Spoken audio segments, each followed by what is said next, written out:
Hey everybody, this is a piece from the Trotsky Reappraisal edited by Terry Brotherstone and Paul Dukes. This piece is titled Trotsky and Black Nationalism.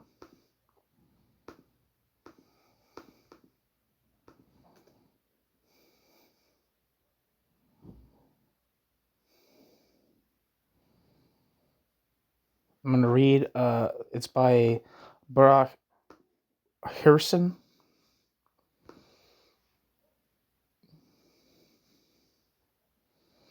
I'm going to read the Wikipedia page for Baruch Hirson. And, yeah. Baruch Hirson lived from 1921 to 1999 and was a South African political activist, academic, author, and historian who was jailed for 9 years in apartheid-era South Africa before moving to England in 1973. Baruch Hirson was co-founder of the critical journal Searchlight South Africa, and in 1991, a critic of what he referred to as Stalinist methods used by the African National Congress. Baruch Hirson was born to a lower-middle-class Jewish family in Doornfontein, Johannesburg. Baruch Hirson's parents, Joseph and Lily Hirson, had emigrated to South Africa to escape anti-Semitism in the Russian Empire. From the age of 4, Hirson attended a Hebrew school in Johannesburg. Baruch Hirson's mathematical ability enabled him to study as a part-time student at the University of Witwatersrand. I think that's how you say it. In 1940, Baruch Hirson joined Hashomer Hatzair, the radical Zionist youth movement, encountering organized anti-Semitism from the Gray Shirts and those celebrating the centenary of the Great Trek. Hirson moved towards Marxism, joining the Fourth International Organization of South Africa. Influenced against Stalinism by reading Workers' Front, 1938, Fanner Brockway's account of the Spanish Civil War, Baruch Hirson became a Trotskyist. From 1940 to 46, Hirson was full-time organizer for the Workers' International League, a short-lived Trotskyist group trying to develop black trade unions despite the suppression of Communism Act. Baruch Hirson came to know other South African Trotskyists, such as M.N. Averbach, Hosea Yaffa, Udell Burlock, and Ralph Lee. When the Workers' International League stopped working with unions, Hirson was involved for a while with the non-European unity movement. In 1950, Baruch Hirson joined the Congress of Democrats, the white wing of the ANC-led Congress Alliance, organizing a new Socialist League of Africa. After the Sharpeville massacre, Hirson felt discouraged by the political failure to combat apartheid, and in 1960 he wrote a critique of the movement called 10 Years of the Stay at Home. In the early 1960s, Baruch Hirson organized a National Committee for Liberation, later known as the African Resistance Movement, with other Trotskyists and younger members of the African National Congress. The group carried out sabotage actions, and in 1964 Hirson was arrested, convicted of sabotage, and jailed for 9 years. During his time in Pretoria Central Prison, Baruch Hirson met Denise Goldberg and helped Goldberg to communicate with ANC members on the outside via coded letters. These communications helped to effect the prison escape of Tim Jenkin, Stephen Lee, and Alex Mumbaris. In 1979, later the subject of the film, Escape from Pretoria. Is that with Daniel Radcliffe? Yeah. Released in 1973, but facing a banning order and house arrest, Baruch Hirson and his family moved to England. There he found post at the University of Bradford and then Middlesex Polytechnic, where he lectured in politics, and in 1986 he enrolled for a PhD in history. Beginning with Year of Fire, Year of Ash, a record of the Soweto Uprising, Baruch Hirson wrote a series of works on the history of the left and the anti-apartheid struggle in South Africa. He collaborated with Hillel Tickton of Critique and founded the critical journal Searchlight South Africa with Paul True-Hella. In 1991, Baruch Hirson returned to visit South Africa, speaking at 8 universities with the demand that, quote, use of Stalinist methods in the ANC, end quote, be exposed and stopped. In 1995, Baruch Hirson's biography of the Welsh communist and opponent of apartheid, David Ivan Jones, was published. Baruch Hirson died in 1999, age 77, from the cumulative effects of a long-term degenerative paralysis of the bone structure, one of several health problems exacerbated by his imprisonment. In March 2011, the country of Sierra Leone issued a postage stamp in Baruch Hirson's honor, naming Baruch Hirson as one of the legendary heroes of Africa.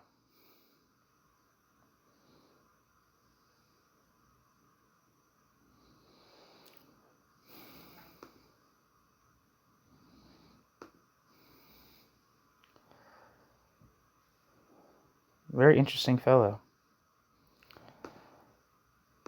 Okay. To the text now.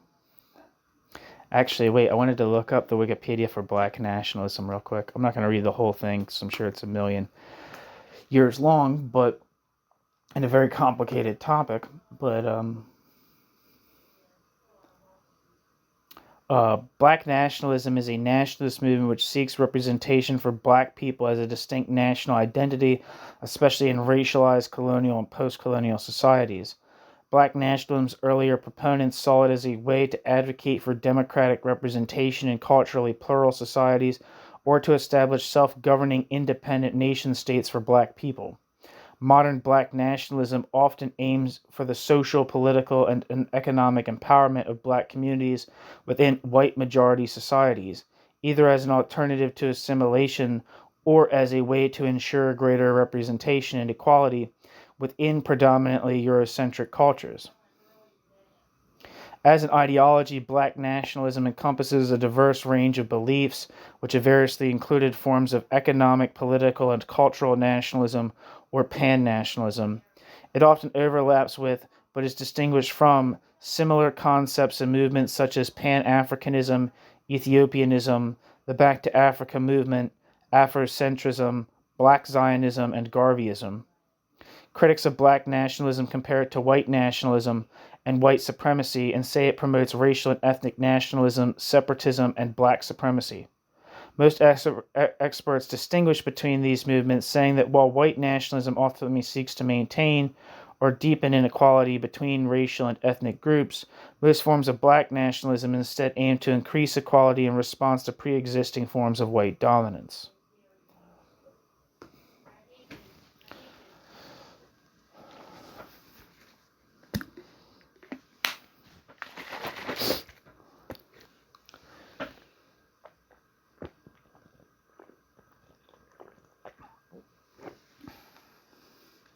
Okay, so here we go. First section, Nationalism and the Colonial Question. There is no indication that Leon Trotsky participated in any of the discussions in the first 4 conferences of the Comintern, 1919 to 1922, at which the problems of the colonial societies were discussed, and all the debates between Lenin and M.N. Roy, and all the reports on the colonies. I have found no evidence that Trotsky spoke.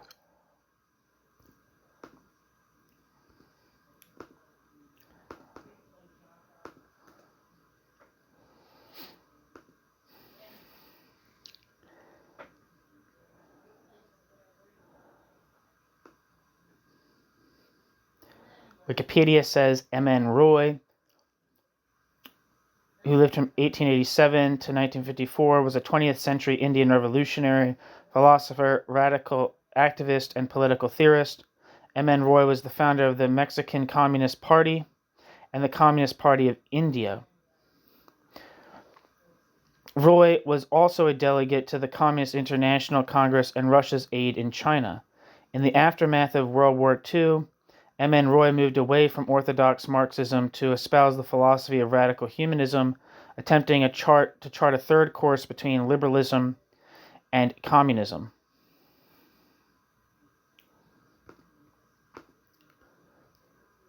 Back to the text. There might be missing records that show that Trotsky did contribute in committee or in private discussions to the debates on the subject, but if Trotsky did, there are no references to such in his autobiography or in any available histories. It is possible to suggest reasons for his absence from these debates. There were so many issues in which Trotsky was called upon to play a leading role, both organizationally and theoretically, that Trotsky might have been spared the need by his comrades to take part in yet another long wrangle. Yet, his apparent silence on so crucial an issue, and his own intervention in 1923 on the Negro question, does call for comment.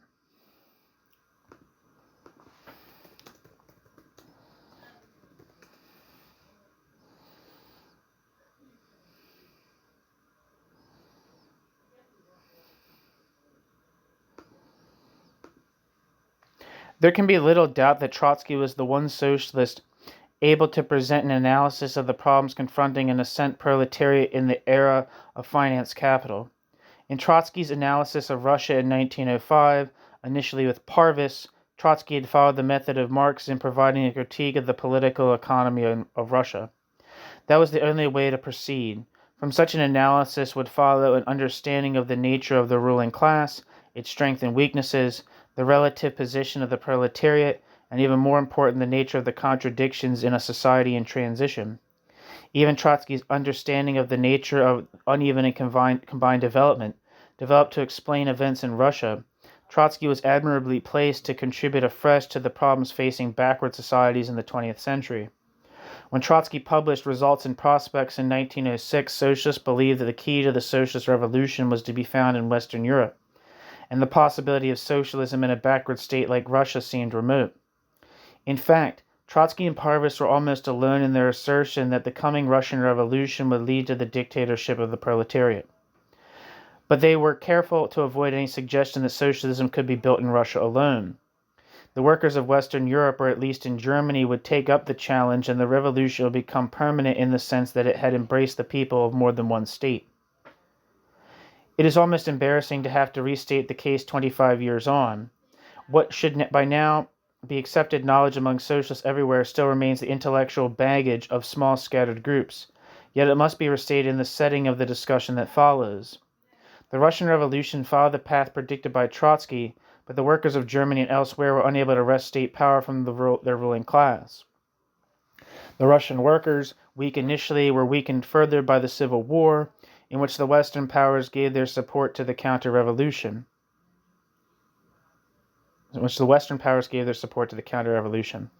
In the circumstances, the Bolsheviks are the first socialists who turned to the people of the colonial countries for support. Mick Cox provides an analysis of the discussion in the Comintern on this issue in Searchlight South Africa, number 4, and, although there have been previous analyses, Mick Cox's article is unique in setting the problem against the failure of the Bolsheviks to come to terms with the lessons of their own revolution.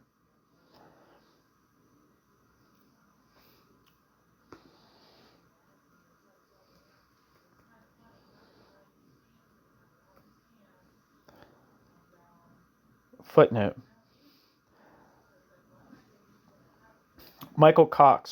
See Michael Cox's article, The National and Colonial Question, the First 5 Years of the Comintern, 1919 to 1924, Searchlight South Africa, number 4, February 1990, discusses the differences between Lenin and M.N. Roy and points to the tension in Lenin's formulations.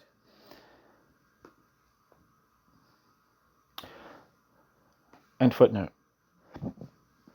That is, despite Lenin's, quote, April Theses, which led to the jettisoning of the slogan of the democratic dictatorship, the Bolsheviks never absorbed the meaning of that change, either for their own country or for the rest of the world. Trotsky raised the question, for Russia, in 1923 in his Lessons of October, and Bukharin's attack on the book signaled the beginning of the onslaught on the left opposition. In effect, this also signaled the end of any move to apply Marxist ideas to the colonial countries. But it was not only Bukharin, and the party apparatus with Bukharin, who got it wrong. Lenin erred when he raised the question of the colonial peoples, not in attacking the imperialist powers, or in calling for support from the colonial people, but in failing to undertake a detailed analysis of the political economies, and with this the class structures, of specific colonial societies. If this had been undertaken, the muddled thinking over Turkey might have been avoided. Likewise, the debates on the Comintern on the colonies might have provided more light and less rhetoric. I argue with the benefit of hindsight.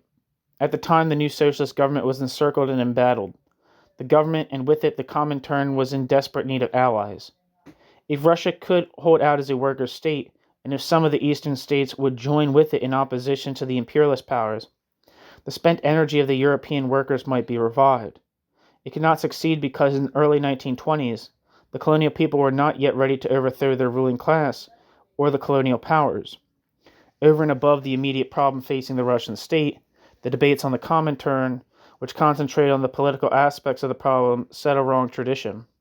Calls for social change, important as they are rendered ineffective or even counterproductive unless they proceed from a critique of the political economy of the given territory, using all the tools provided by Marx and extended so brilliantly by Trotsky. By failing to stress this, the precedent was set. Communists, and this includes close allies of Trotsky, fell back into the very system that Marx and Engels had condemned.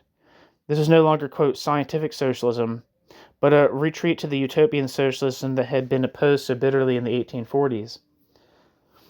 There was also a further factor, which, unseen at the time, was to act as a barrier to serious discussion of colonial problems in later years. The, quote, line, which had been laid down in the Comintern debates, had Lenin's imprimatur. Consequently, discussions on the colonial question inside the left opposition were restricted to the period after 1924, where the blame for all the errors committed was ascribed to ascendant Stalinism. The earlier period, precisely because it was Leninist, is thereby denied the critical attention it deserves. Indeed, Trotsky himself hardly discusses the years before 1924.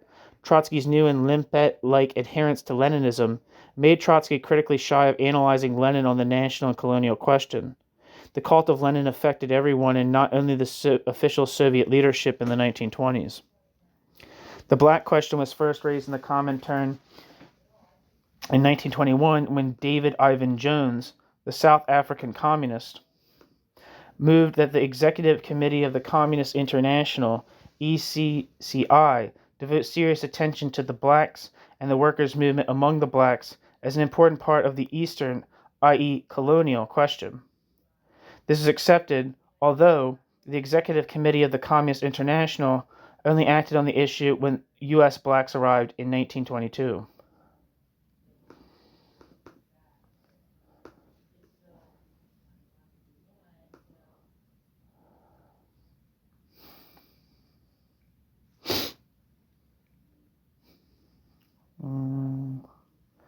Wikipedia says David Ivan Jones lived from 1883 to 1924. David Ivan Jones was a Welsh communist, newspaper editor, and political prisoner, most famous as a leading opponent of South African racial segregation and for being one of the first white activists in South Africa to fight for equal rights for black South Africans.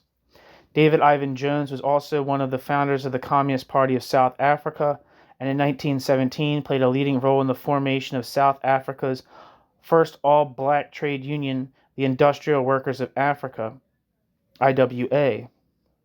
Later in life, David Ivan Jones became one of the first people to translate Vladimir Lenin's works into English. David Ivan Jones also started some of the first night classes for African workers, and in 1919 was convicted and imprisoned for publishing a leaflet supporting both communism and racial equality, in what was the first major court case against communism in South Africa's history. David Ivan Jones is credited as being one of the most influential South African socialists of his time. Upon first arriving in South Africa in 1910, David Ivan Jones was a Christian liberal and became a supporter of the pro-segregationist party, the South African Labour Party, becoming their general secretary in 1914. However, shortly afterwards, he resigned as the leader of the South African Labour Party in 1915, became a communist and an atheist, and spent the remainder of his life fighting against racial segregation, capitalism, and colonialism. In later life, David Ivan Jones became a strong supporter of the Bolsheviks and their leader Vladimir Lenin, who in turn was impressed with Jones's reports of class and racial divisions in South Africa. David Ivan Jones was also a supporter of the Communist Party of Great Britain and is considered an iconic figure and hero by many socialist and anti-apartheid political parties, including the South African Communist Party, the Communist Party of Britain, and the African National Congress.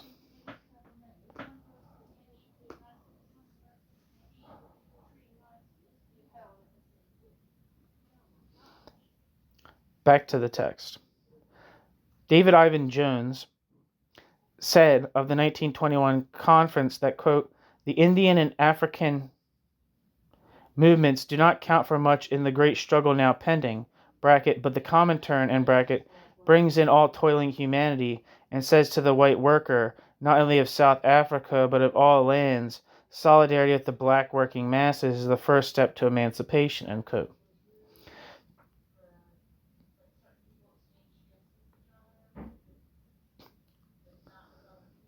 Discussing his contribution, he wrote, quote, I was asked to speak not so much for South Africa, but on the Negro question in general. The center of which question, however, is South Africa. Most of my, quote, co-Orientals were dark or olive, and a murmur of surprise ran through the tables when they saw that the South African delegate was white. My remarks were directed to emphasizing the importance of the whole question to the international movement, and to point out that in South Africa is being evolved a solution for the problem, the most aggravating form of which is found in America. End quote. Footnote. See International, 16th of September, 1921.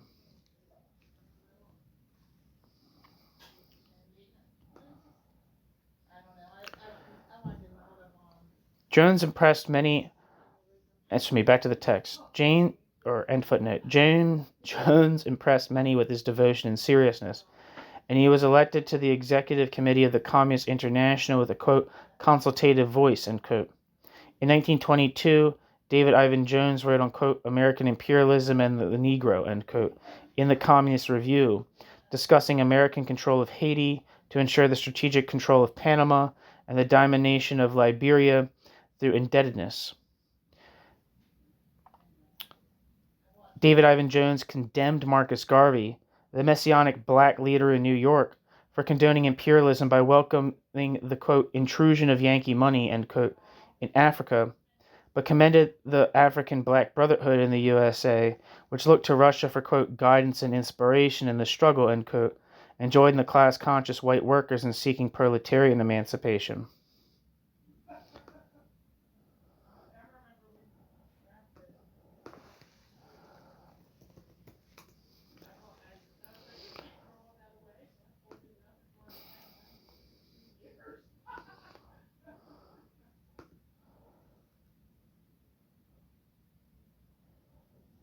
Wikipedia says Garveyism is an aspect of black nationalism that refers to the economic, racial, and political policies of the UNIA ACL founder Marcus Garvey. Ideologically, Garvey was a black nationalist, generally referring to dark-skinned peoples of African descent as, quote, Negroes. Garvey and the UNIA insisted that the term should be capitalized, thus affording dignity and respect to those whom it described. His ideas were influenced by a range of sources. According to biographer Colin Grant, while Garvey was living in London, Garvey displayed a, quote, amazing capacity to absorb political tracts, theories of social engineering, African history, and the Western Enlightenment, end quote. Garvey was exposed to the ideas about race that were prevalent at the time. His ideas on race were heavily informed by the writings of Edward Wilmot Blyden and by his work in London with Duce Muhammad Ali. During the late 1910s and 1920s, Garvey was also influenced by the ideas of the Irish independence movement, to which he was sympathetic. Garvey saw strong parallels between the subjugation of Ireland and the global subjugation of black people, and identified strongly with the Irish independence leader Eamon de Valera. In 1922, Garvey sent a message to Valera stating that, quote, we believe Ireland should be free even as Africa shall be free for the Negroes of the world. Keep up the fight for a free Ireland, end quote. For Garvey, Ireland's Sinn Féin and the Irish independence movement served as blueprints for his new black nationalist cause. In July 1919, he stated that, quote, "The time has come for the Negro race to offer up its martyrs upon the altar of liberty, even as the Irish had given a long list from Robert Emmet to Roger Casement," end quote. He also expressed admiration for the Indian independence movement, which was seeking independence from British rule in India, describing Mahatma Gandhi as, quote, one of the noblest characters of the day," end quote.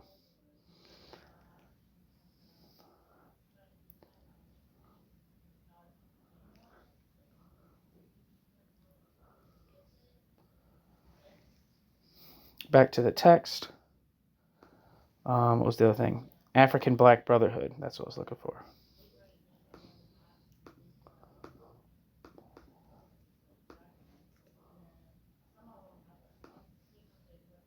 Wikipedia says the African Blood Brotherhood for African Liberation and Redemption was a U.S. black liberation organization established in 1919 in New York City by journalist Cyril Briggs.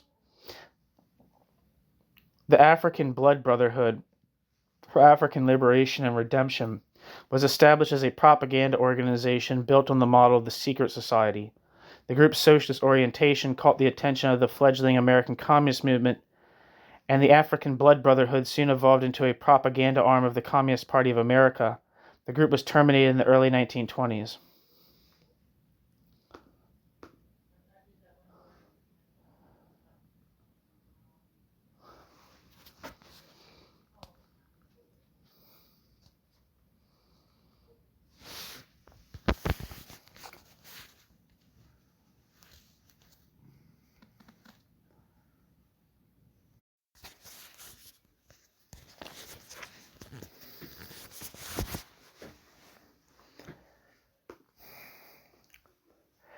In December 1922, when the Communist International met again in conference, Jones was ill.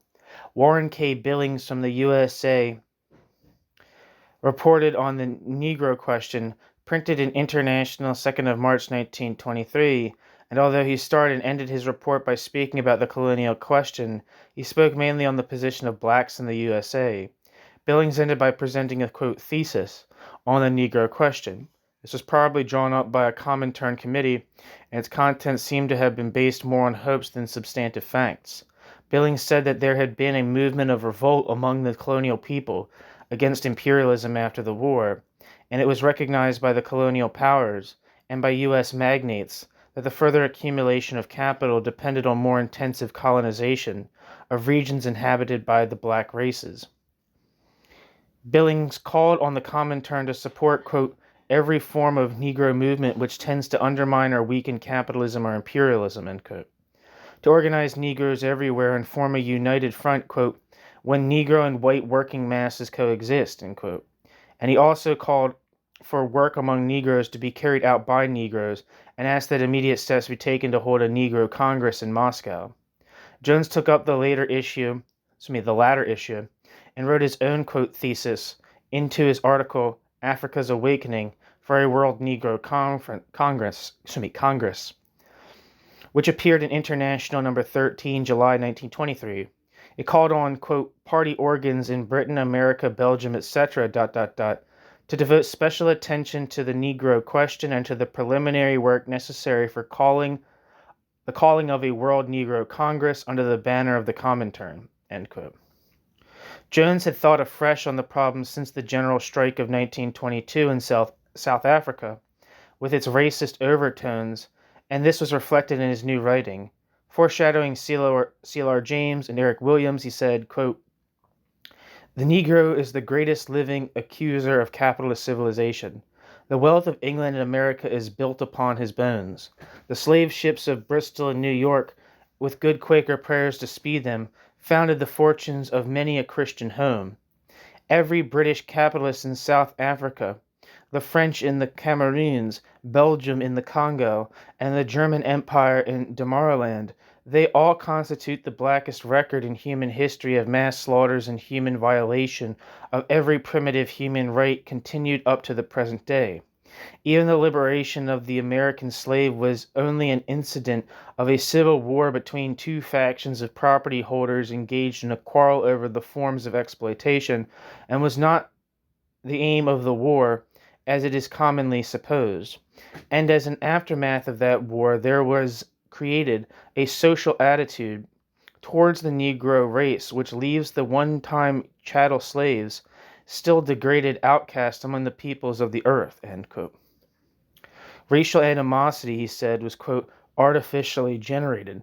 It pervaded all Anglo-Saxon society and had also infected the working class. Quote, the African Negro is the hewer of wood and the drawer of water even for the white workers of Europe. The workers of England are trained from childhood to regard the Zulu and the Matabele wars as heroic exploits, rather than foul pages in English history. Hence the apathy and social prejudice towards the Negro race, for we hate most what we have injured most. But this period is passing, just as the days of the Second International are passing. The workers of Europe are no longer sharing the profits of their master.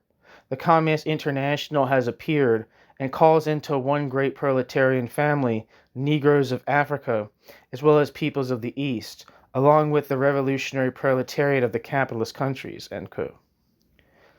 Jones condemned black Congresses, quote, composed of ... the thin layer of Negro intelligentsia, who placed vain hopes in professions of loyalty to their oppressors, ... and greeted the recruitment of Negroes into the French army as a mark of citizenship, end quote. And also those called by Garvey, quote, who has captured the imagination of the Negro masses in America and whose slogans, quote, back to Africa and, quote, Africa for the Africans, are even spreading into Africa itself, end quote. Jones. By way of contrast, he wrote the Comintern offered the, quote, first ray of hope for the Negroes throughout the centuries of their oppression, end quote. Jones continued, quote, the proletarian character of the Negro mass is not distinct in America as, for instance, in South Africa, where the Negroes form a race of laborers without any shopkeeping or small tenant element.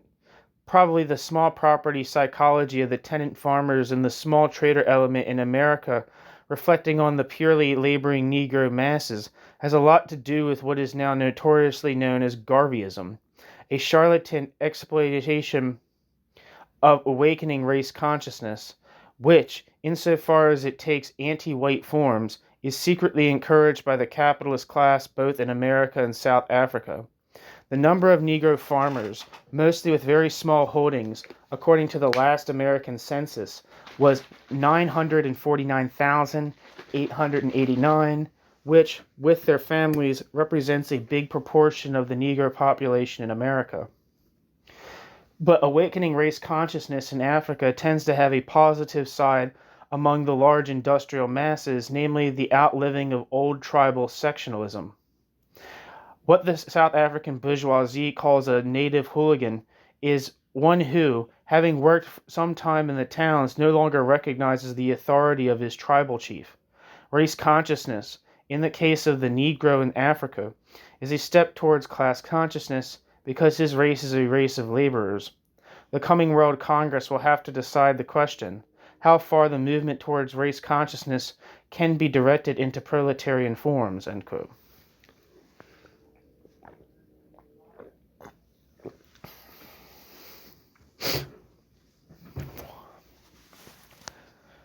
Jones praised Burghardt Du Bois, quote, is that referring to W.E.B. Du Bois?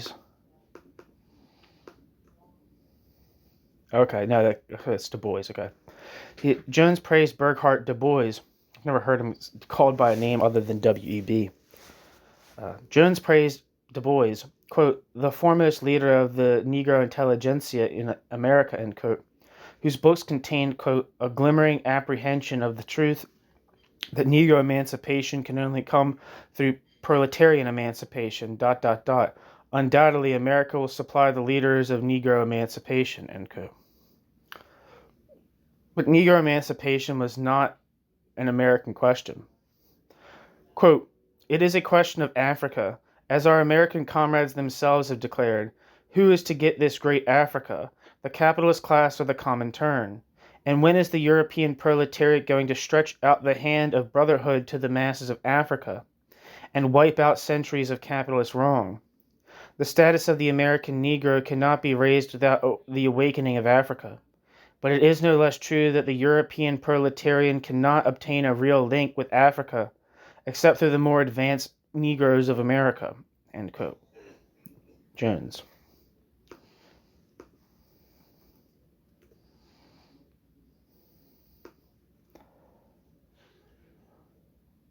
In South Africa, David Ivan Jones said, reversing his standpoint in the report on South Africa to the Comintern in 1921, blacks saw every white as an oppressor, a master or boss. Quote, even the oppressed among the whites appear to the blacks the most violent cursor of the Negro, and therefore it is no wonder that news of class emancipation in Europe must appear to him a purely domestic affair of the whites. A few young industrial workers are beginning to hear news of the Communist Party and of its actions on behalf of the blacks. They see communists jailed for declaring the solidarity of black and white workers. But a more imposing gesture is needed to convince the Negro masses that a new dawn is breaking, that, quote, white man and, quote, oppression are not one and the same thing, that there is an army of liberation coming to aid him, the revolutionary proletariat. Time is pressing. The Negro armies of imperialism are already on the Rhine. Only the Communist International can reconcile the Negro and the white races, and only through proletarian solidarity can this reconciliation be achieved. End quote. David Ivan Jones. Trotsky is not on record as having entered the discussions in the early 1920s.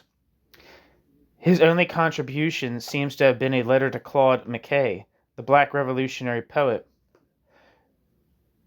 who asked Trotsky to answer questions on the position of U.S. Negroes.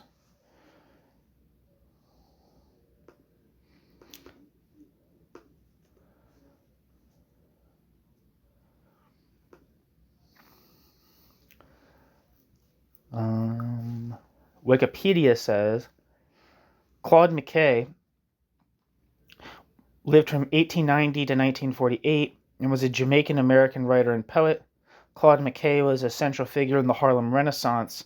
Born in Jamaica, Claude McKay first traveled to the United States to attend college and encountered W.E.B. Du Bois's The Souls of Black Folk, which stimulated McKay's interest in political involvement. He moved to New York City in 1914, and in 1919 he wrote, quote, If We Must Die, one of the best-known works, a widely reprinted sonnet responding to the wave of white-on-black race riots and lynchings following the conclusion of the First World War.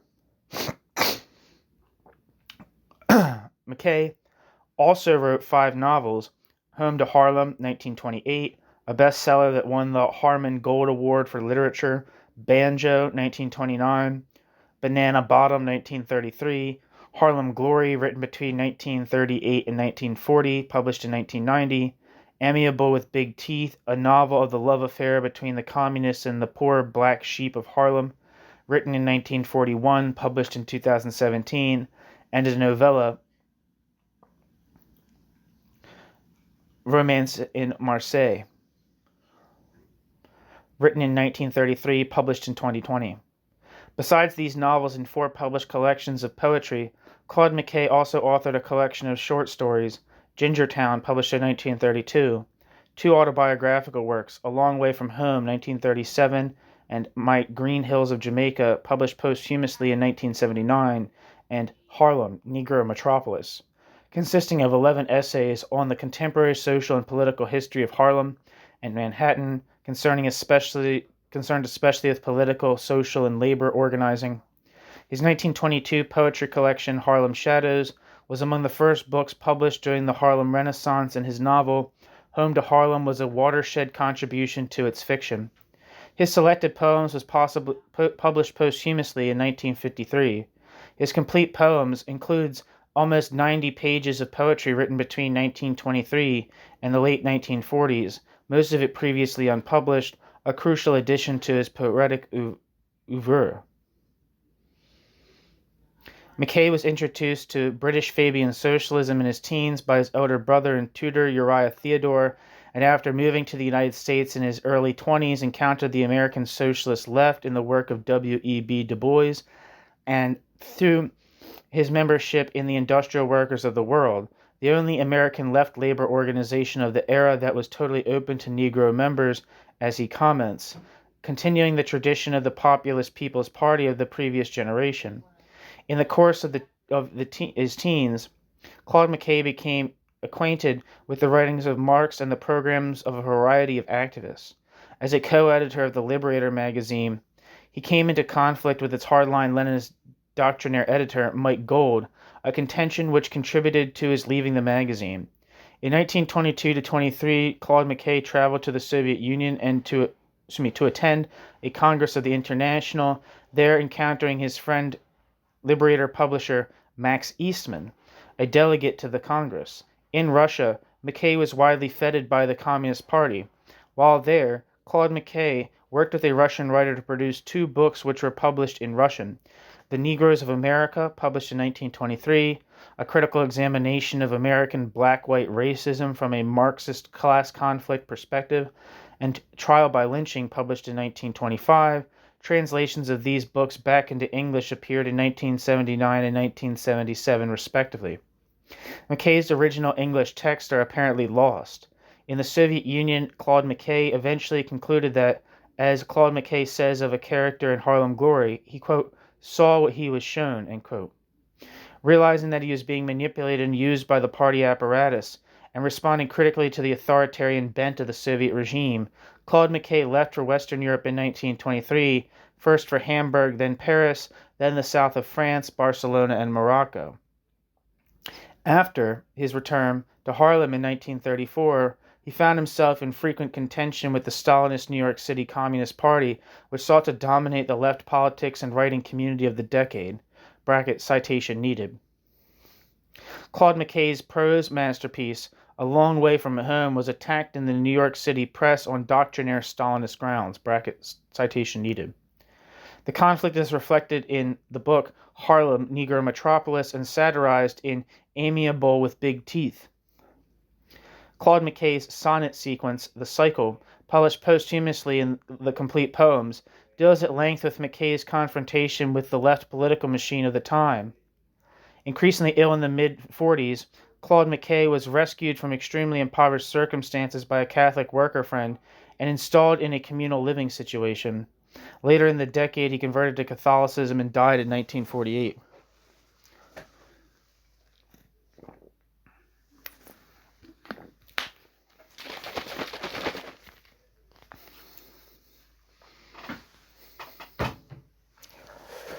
Back to the text.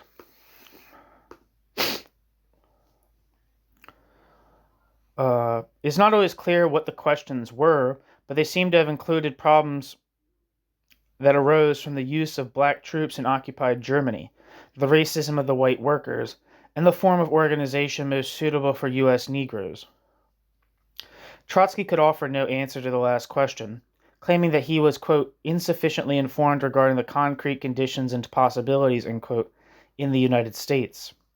On the other issues, Trotsky repeated, albeit with greater sophistication, what David Ivan Jones had been saying since 1921. The Negroes and the colonial people had to resist the moves to use them to police Europe, and had to fight against the, quote, caste presumptions of the privileged upper strata of the working class, end quote. One approach, Trotsky said, quote, consists in enlightening the proletarian consciousness by awakening the feeling of human dignity and of revolutionary protest among the American slaves of American capitalism, end quote. Trotsky.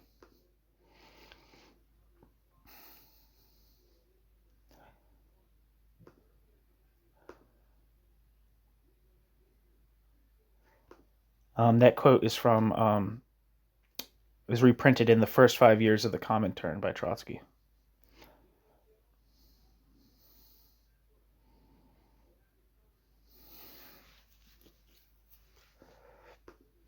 End footnote. New section. The Comintern's, quote, revolutionary, end quote, turnabout. The, quote, Negro question appeared on the agenda of the Comintern in 1927-28. On this occasion, it arose from two quite distinct problems. One was rooted in the difficulties stemming from attempts by the Comintern to forge an international anti-imperialist front. In the case of the USA, there were genuine difficulties that arose from the racism found among sections of the white working class and the failure to win over appreciable numbers of blacks to the Communist Party USA. This issue became a pawn in the interfactional fights inside the CPUSA, with each group adapting to Comintern demands to prove they were more, quote, militant. The second issue emerged inside the newly formed League Against Imperialism, which met in Brussels in 1927. At that gathering, a South African delegation was met with acclaim, and the black nationalist leader, Josiah Gumede,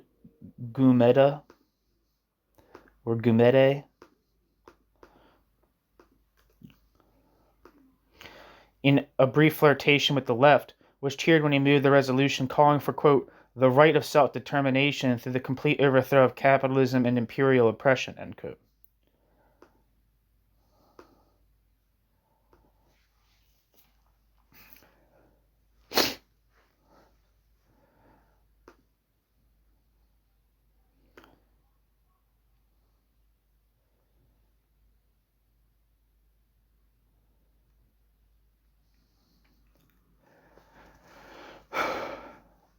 Wikipedia says Josiah Tshanga Gumede lived from 1867 to 1946 and was a South African politician and father of Archie Gumede. He was born in Healdtown Village, Fort Beaufort, in present-day Eastern Cape. In all probability, Josiah Gumede began his elementary schooling at the famous Healdtown Wesleyan Mission School. After completing his elementary schooling, Josiah Gumede went on to attend the Native Institute at Grahamstown, either in 1882-83, where he trained to become a teacher. He started his teaching career in Somerset East in the Eastern Cape. Through a strong combination of events, Gumede and Martin Lutuli befriended Dean Nutzulu Kakechwea, the young Zulu king. As Induna headman, he became intimately involved in the land struggles of Dinu Zulu. He personally witnessed the attempts of the Boers to secure parts of Zulu land for farming. House of Records, London, Lloyd George Papers. Something that's, I guess, is a citation. This is a terrible Wikipedia article. Gumede to the Right Honorable Lloyd George, 1st of December 1990. I guess it's a letter. Before the British annexation of Zululand, Gumede departed for Bergville when he turned to farming. In 1893, he toured England as a member of the Zulu choir, founded by Saul Messane and the Reverend William August Illing, a German-trained Lutheran missionary who, after 1869, renounced his Lutheran faith and became a convert of the Anglican Church. The Zulu choir experienced blatant racial prejudice in England. He was a founding member of two important African organizations in colonial Natal, Funamalungelo and the Native Congress. Although Josiah Gumede did not attend the inaugural meeting of the Native Congress in June 1900, Josiah Gumede was serving as head of the Sotu Scouts during the Anglo-Boer War of 1899 to 1902. His testimony before the South African Native Affairs, the so-called Lagden Commission of 1904, revealed his admiration of Zulu culture.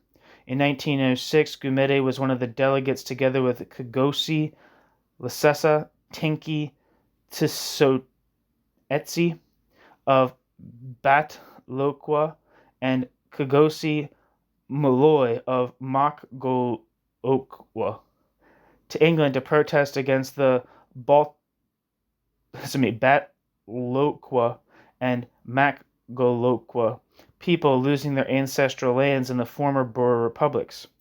In England, a Trinidadian-born barrister, Henry Sylvester Williams, had undertaken care of the delegates. The other persons noted as having the Toloqua's interest placed in his hands was Dr. Evans Darby, the secretary of the League of Universal Brotherhood, South Africa. On his return with the Toloqua and Kugolokwa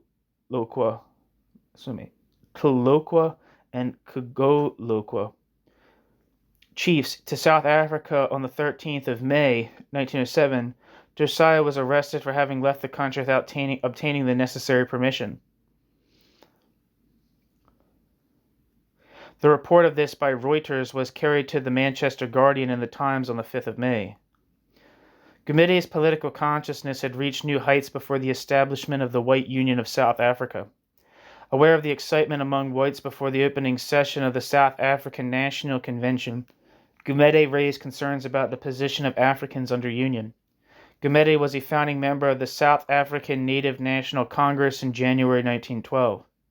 In 1913, he voiced his criticism of the historic Native Land Act, which effectively limited Africans' access to only 7% of the country.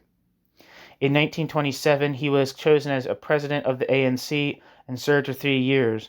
He was a delegate to the League Against Imperialism in Brussels, having become sympathetic to communists after a visit to the Soviet Union. Gumede was ousted from the African National Congress in 1930.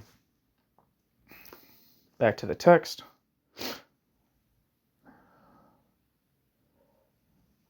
Emerging from two totally different situations, blackness was treated as a single problem by the newly created Comintern body, the Permanent Commission on the Negro Question.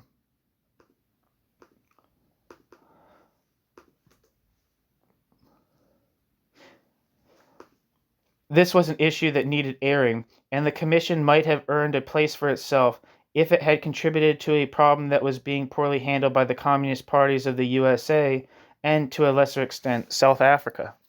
But, like all Comintern bodies, it became a center for removing dissident elements and for laying down the latest line. In 1928, it proved to be an ideal instrument for furthering the campaign against the left opposition. The decisions that were taken at the Sixth Comintern Congress were all prepared long before the sessions opened, and any opposition was pushed aside. Stalin had declared that the, quote, stabilization of capitalism had come to an end, giving way to a period in which imperialism was planning to attack the USSR. Socialism was being built in one country, and national communist parties should be so powerful that no capitalist country would dare attack the USSR. Accepting the analysis, the Comintern predicted a catastrophic economic crisis in capitalist countries, followed by a chain of revolutions. Consequently, communists had to prepare for the seizure of power through a general strike and armed insurrection. To prepare for this revolution, Comintern rules were altered, obliging parties to obey all ECCI directives. The U.S. party was instructed to demand, quote, national self-determination in the southern states where the Negro forms a majority, end quote. And the South Africans were instructed to advance the slogan of a, quote, independent native, bracket, i.e. black, end bracket, South African Republic, as a stage towards a workers' and peasants' republic with full equal rights for all races, black, colored, and white, end quote.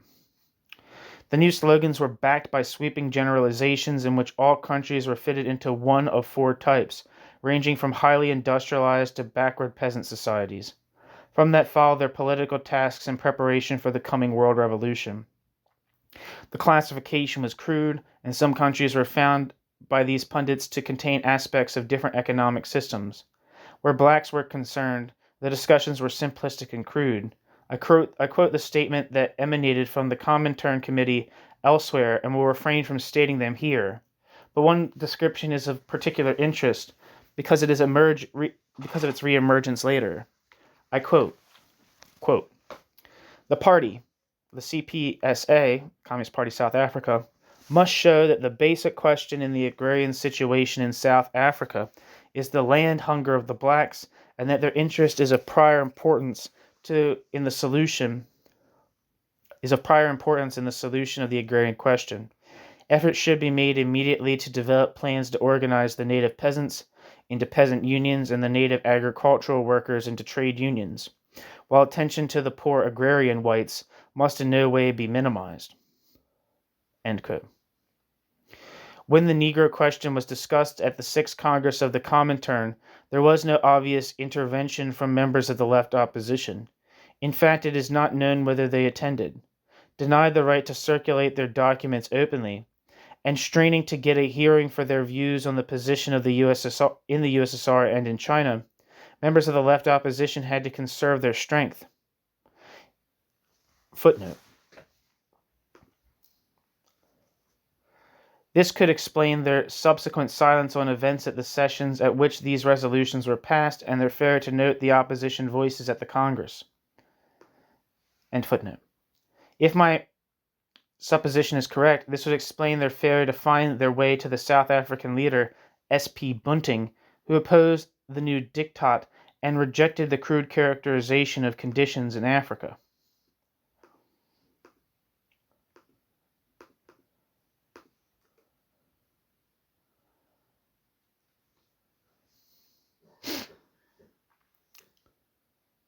And this refers to Sidney Bunting, who lived from 1873 to 1936 and was a British-born South African politician. He was a founding member of the Communist Party of South Africa.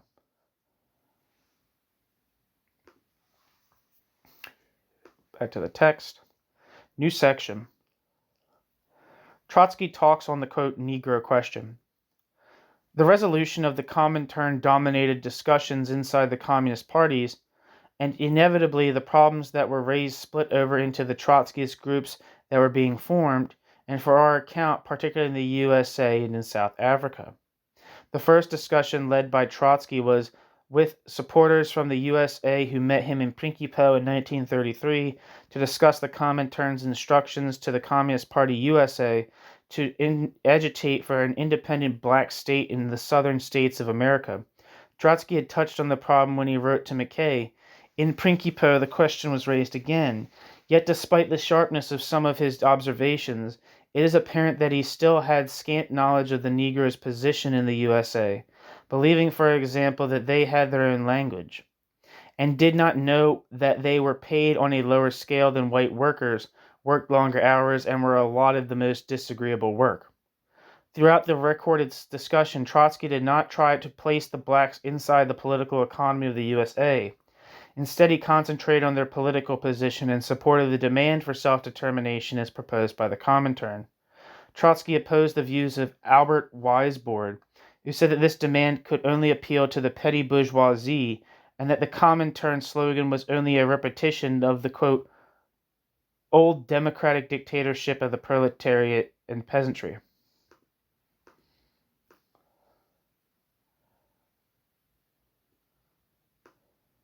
One second.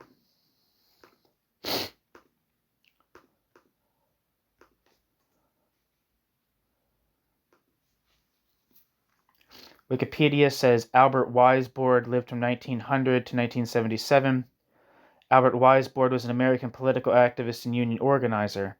Albert Weisbord is best remembered along with his wife Vera Buch as one of the primary union organizers of the seminal 1926 Passaic textile strike and is the founder of a small Trotskyist political organization of the 1930s called the Communist League of Struggle.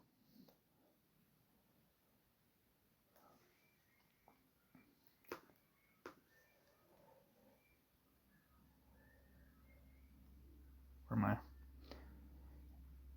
Back to the text. Albert Weisbord thought that blacks had to be won on a class basis and proposed demands for, quote, social, political, and economic equality for the Negroes, end quote, based on the demand, quote, equality with whites, and the slogans which flow from this, end quote. Trotsky, after having the position of black workers explained to him, accepted the demand for equal rights, but he returned to the Leninist position on the right to national self-determination. Trotsky declared that the blacks of America and Africa were a race, but in Africa they were becoming a nation. The American blacks were at a higher cultural level and would provide leaders for Africa. Discussing the relation between socialist and American blacks, he said it was for blacks to decide whether they wished to become a nation. But, he insisted, if they wanted self-determination, they should get full support. If there was class fraternization between white and black workers, then perhaps it would be wrong to propagate this position. However, Trotsky contended, quote, the white workers in relation to the Negroes are the oppressors, scoundrels who persecute the black and yellow, hold them in contempt and lynch them, end quote.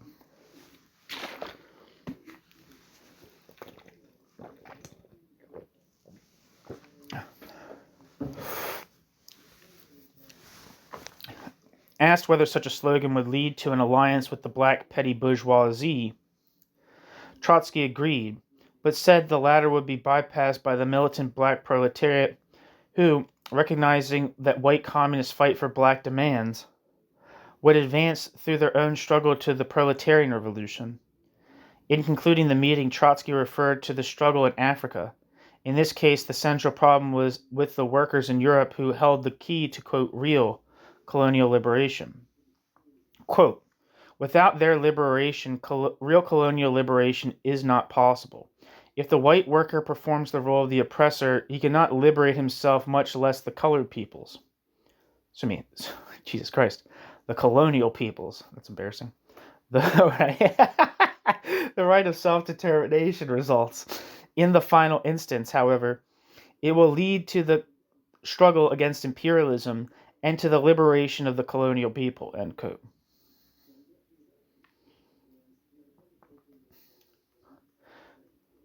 Trotsky had already seen letters sent to the International Secretariat by W.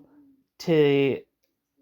Betty, a veteran of the Communist Party of South Africa, who had been expelled and had turned to the opposition for support.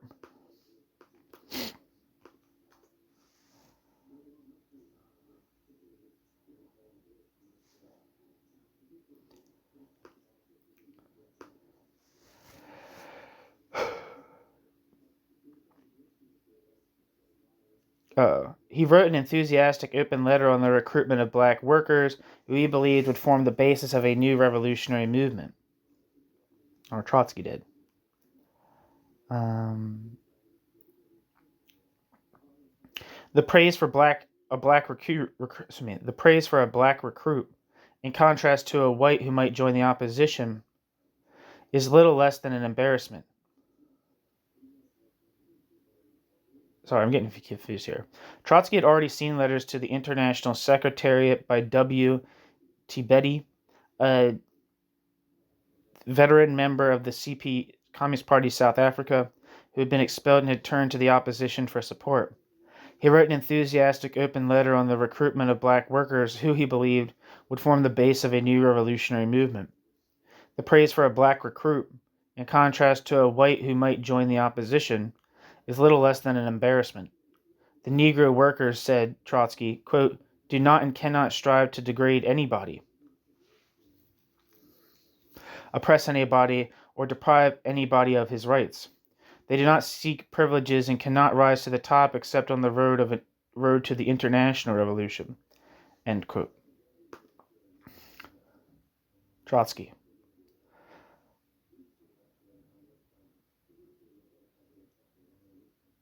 Footnote. The letters signed by several blacks were mainly pleas for financial support. There was no discussion of any theoretical issues. The grouping, if it existed, collapsed, although Betty said that he had left the Communist Party South Africa with several trade unions. See Trotsky's response, closer to the proletarians of the, quote, colored races, in George Brightman's edited volume, Leon Trotsky on Black Nationalism and Self-Determination, published in 1978.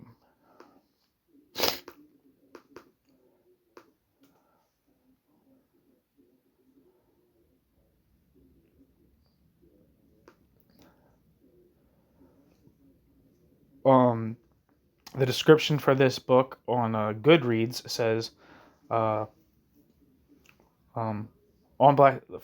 description for On Black Nationalism and Self-Determination by Trotsky says, Drawing on rich lessons of the October 1917 Russian Revolution, Trotsky explains why uncompromising opposition to racial discrimination and support for the right to national self-determination for blacks are essential to unite the working class to make a socialist revolution in the United States. Back to the text.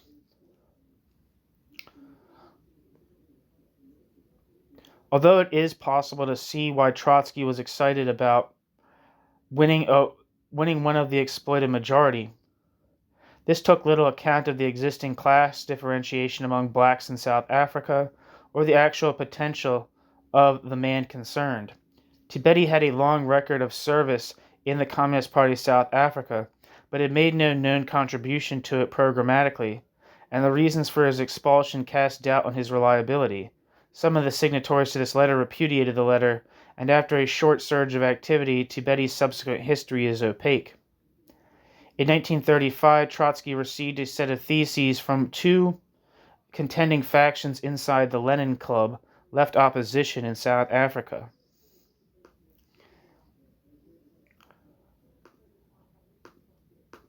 Let's see if there's anything to look up for that. I don't see anything. Many had been in the Communist Party, and one of their priorities was to develop their criticisms of the new Comintern policy. On the main issue, they seemed united. They rejected the slogan of a, quote, independent native republic, end quote, and its corollary, the two-stage revolution in South Africa.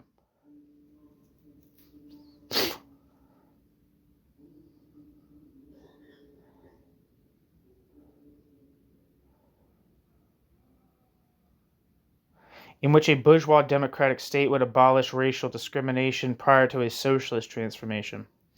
Yet this agreement concealed many differences. The groups differed on many crucial issues, and rejection of the, quote, Black Republic slogan did not in itself lead to acceptable alternatives. Members of the Lenin Club restored the lost tradition of debate inside the left. But their understanding of the problems of South Africa lagged behind the needs of the time.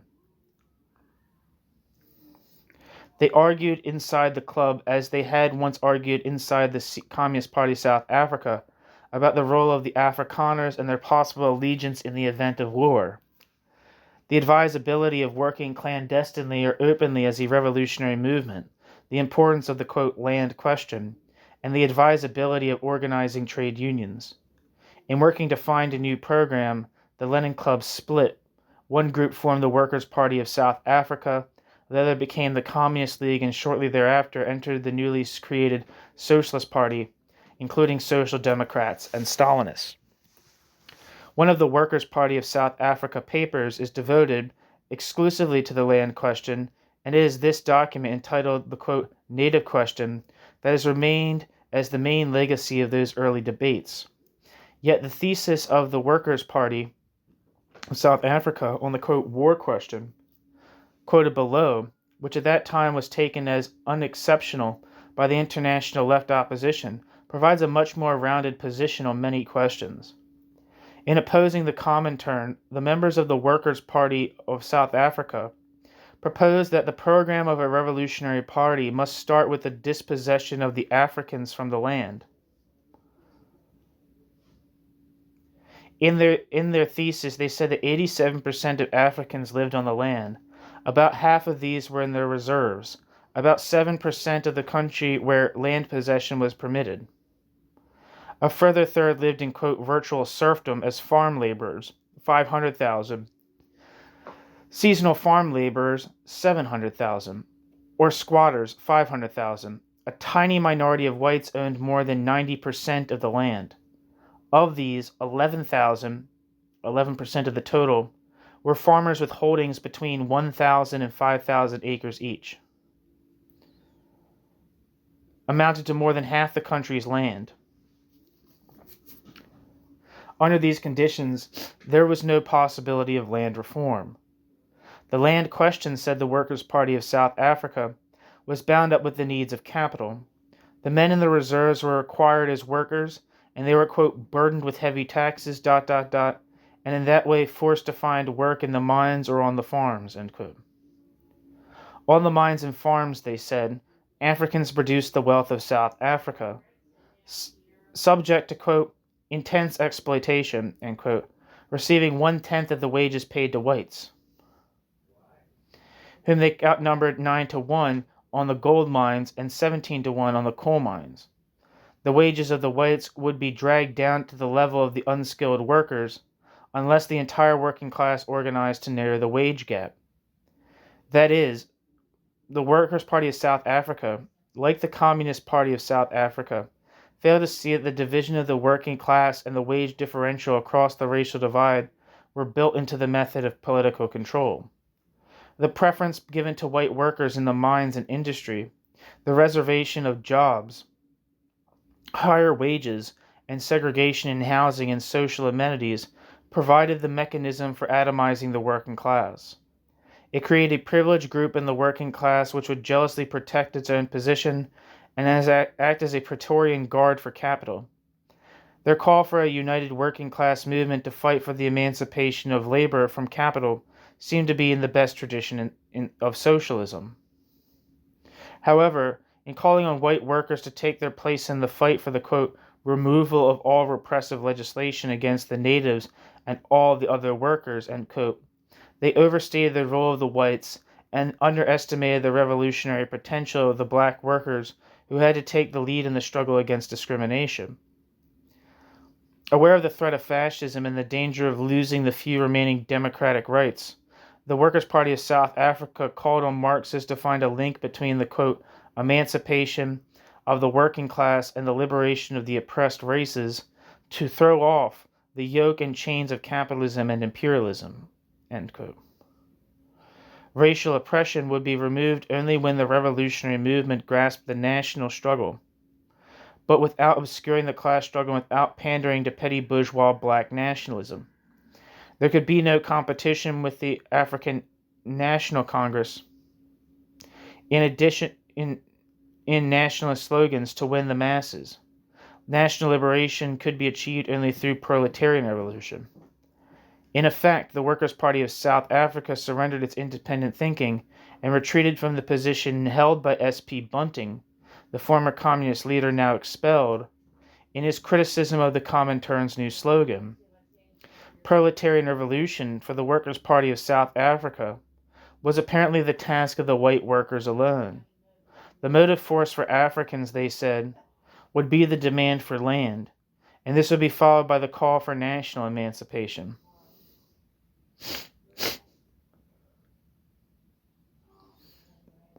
Their central programmatic point was encapsulated in a phrase that gained currency or notoriety in sections of the left. Quote, only the revolution can solve the agrarian question, which is the axis, the alpha and the omega of the revolution, end quote.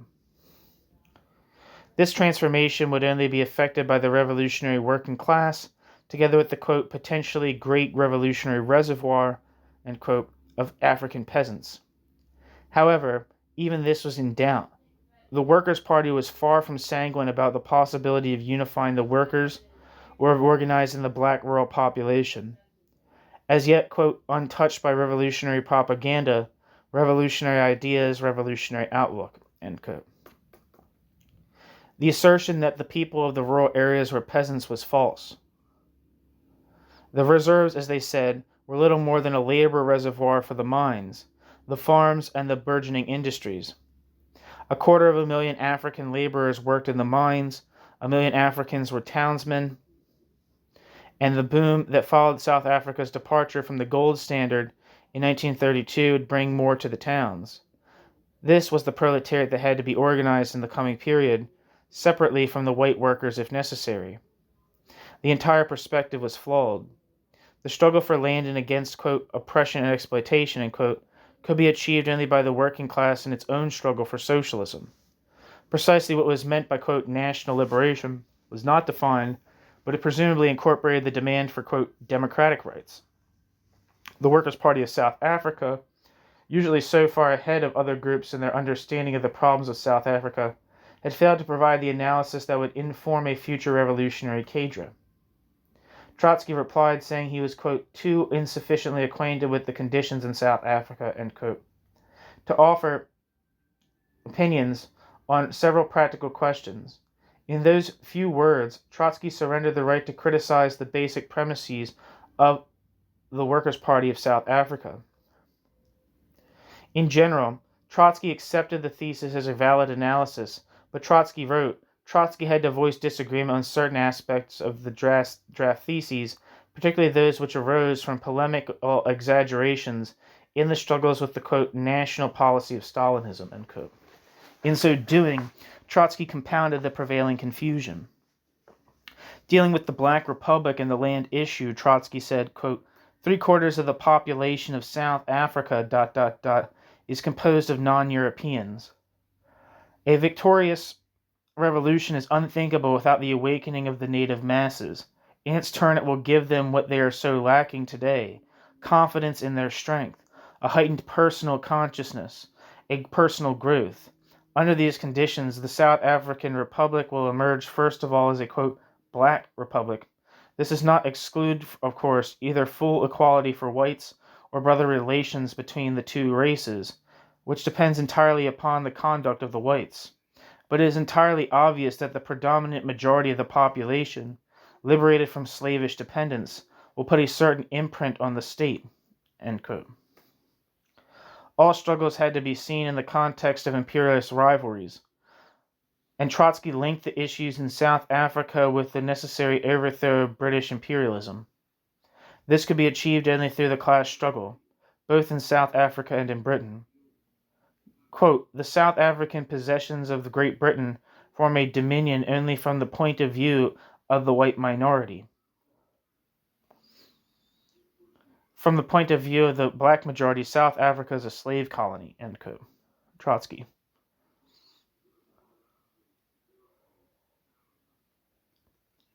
In describing South Africa as a slave colony, for any part of the population, Trotsky lent credence to a variant of pluralism which ignored the very point that the Workers' Party of South Africa had made in their thesis on the war question, namely, the centrality of gold in the South African economy, with the creation of a vast army of workers to satisfy the financial and commercial needs of the world economy. The formation of this proletariat, exploited and oppressed, was the feature that had to be stressed by a Marxist theoretician, and not ringing metaphors that ignored economic reality.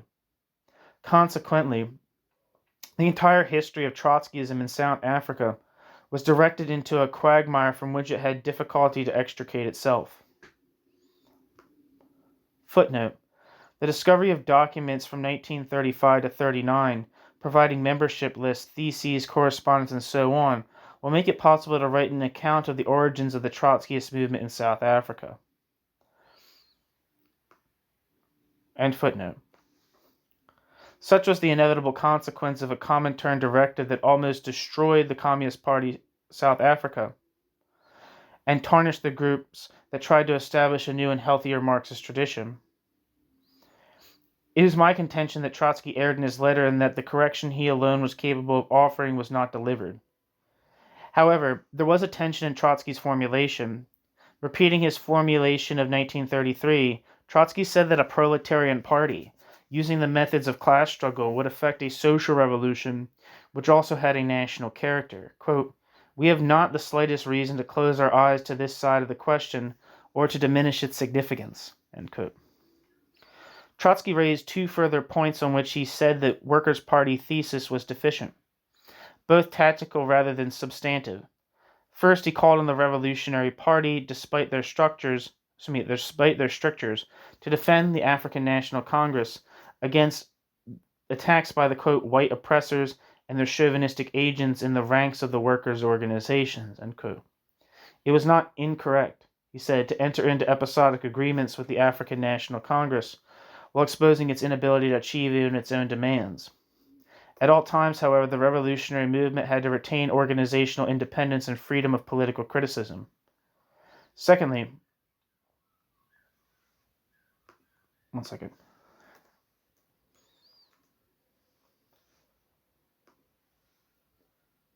while agreeing that the national and agrarian questions, quote, coincided on their bases, end quote, and that these questions could be solved only in revolutionary ways, Trotsky disagreed with the Workers' Party of South Africa's contention that agrarian and not national demands be put first. The struggle for land, an essential ingredient of the struggle for socialism, had to be related to the necessary political and national demands. The failure by Africans to link the demand for land with that of liberation only reflected political backwardness. The revolutionary movement had to transform the demand for land into a demand for both land and liberty. The agrarian problem had to be made political if there was to be change in the country. For reasons that were mainly tactical, in view of the smallness of the Revolutionary Party, said Trotsky, the message had to be taken into the rural areas, mainly, if not exclusively, through the medium of the advanced workers. Trotsky also pinpointed one of the problems that would face the revolutionary movement in South Africa, where, Trotsky said, the proletariat consisted of, quote, backward black pariahs and a privileged, arrogant caste of whites, end quote. These white workers would have to face the alternative, quote, either with British imperialism and with the white bourgeoisie of South Africa, or with black workers and peasants, end quote. The Workers' Party of South Africa could not reach the white workers, and therein lay the difficulty facing the left. If advanced workers had not yet emerged from the ranks of black labor, who was to take the message to the peasants? For practical and theoretical reasons, the small set of intellectuals, isolated from the urban workers and lacking contact with the rural population, had to concentrate their efforts on building a base among the working class. The Workers' Party did not attempt this task, nor did the Communist League, the other section which did acknowledge the need for working in the unions. Only in the Transvaal did members of the left opposition make a serious effort to organize a black trade union movement. Through the 1930s, a number of Trotskyists established the first viable black trade unions. Footnote. I discuss this in my book, Yours for the Union, published 1989. One second, I'm going to look this book up.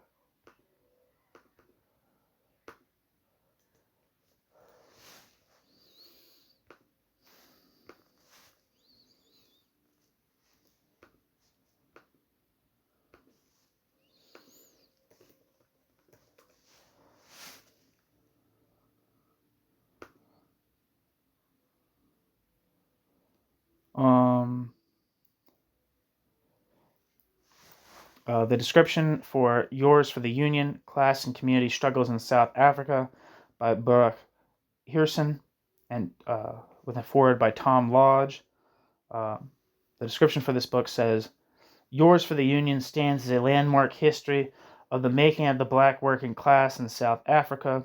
Drawing on a wide range of sources, it covers the crucial period of 1930 to 47, when South Africa's rapid industrialization led to the dramatic growth of the working class, and uncontrolled urbanization resulted in vast shanty towns, which became a focal point for resistance and protest.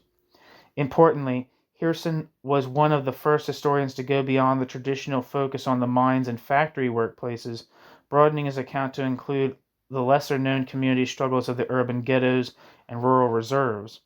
Written by an author with first-hand involvement in South African labor struggles, Yours for the Union broke new ground with its account of the effort to mobilize urban squatters, domestic workers, and rural peasants, and remains an indispensable resource for the study of the South African labor movement.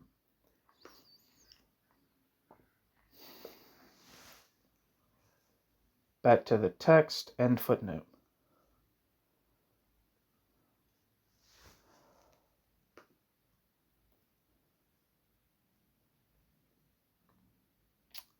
These efforts received no support from or mention in the journals of the Cape Town groups. Ever mindful of the international dimensions of the working class struggle, Trotsky concluded by looking optimistically to the advantages that would come from cooperation between a Soviet Britain and a socialist South Africa. He also looked forward to the influence that a Soviet South Africa would exercise over the rest of Africa. This was 50 years ago, and the working classes suffered serious defeats during that time. But the vision still remains. Only a socialist South Africa can revive hope for an altered Southern Africa. In Namibia, Lesotho, Swaziland, Botswana, Zimbabwe, as well as Mozambique and Malawi, in which blacks can unite to build a better society.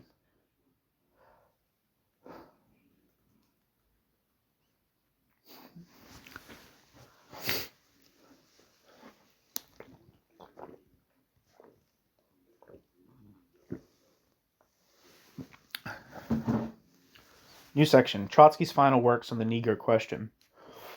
There was some discussion inside the International Secretariat on the South African thesis, but little was added in the correspondence with Cape Town. Trotsky was in any case preoccupied with events in Europe and in Asia, but there was one last occasion on which he spoke about the Negro question. In April 1939, Trotsky engaged in a discussion with members of the American Socialist Workers' Party on the problems they faced in trying to reach the blacks of America. Trotsky had before him a memorandum penned by C.L.R. James and once again looked up the question of self-determination. So he took up the question of self-determination,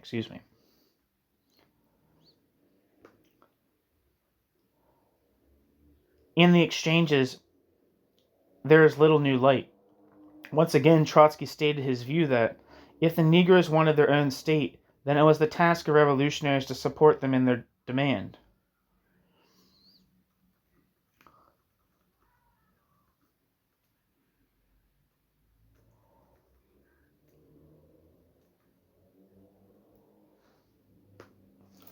One second. This was a misreading of the demands of blacks, whether petty bourgeois or proletarian, and was inserted into the revolutionary calendar because Trotsky and members of the Socialist Workers' Party were bewitched by the activities of the Stalinists. The discussion ultimately was empty. There was no place for the slogan and it fell away. What is regrettable, if I may repeat the point, is that Trotsky failed a direct discussion to the issues that needed urgent investigation. The specific position of different layers of the working class, the reasons for working class racism, and their insistence on racial discrimination. Such a discussion would have had its impact wherever revolutionary movements had to face similar problems. It would have directed the training of cadres in South Africa and elsewhere along different lines, and that would have proved invaluable in their attempts at building a revolutionary movement.